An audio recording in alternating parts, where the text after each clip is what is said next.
আসসালামু আলাইকুম। আজকে আপনাদের সাথে ছোট্ট একটি টিপস শেয়ার করব। এটি হচ্ছে যে আমরা অনেক সময় ফ্ল্যাশ দিয়ে যখন ফটোগ্রাফি করি তখন আমাদের চোখ এই টাইপের রেড হয়ে যায় চোখের ভিতরে, ঠিক আছে? সো এটা আমরা কিভাবে রিমুভ করতে পারি এই জিনিসটা দেখবো।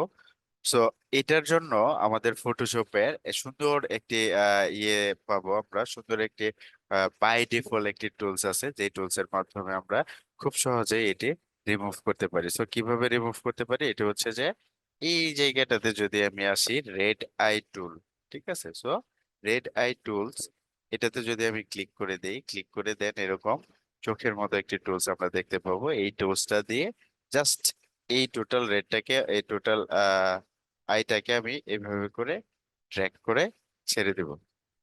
আবার এটা এইভাবে করে ট্র্যাক করে ছেড়ে দেব। সো এইভাবে করে আমরা যে কোনো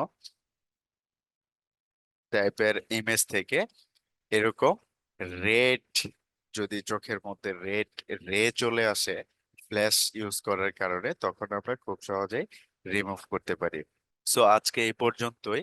সবাই অনেক বেশি ভালো থাকবেন, সুস্থ থাকবেন। আল্লাহ হাফেজ, আসসালামু আলাইকুম।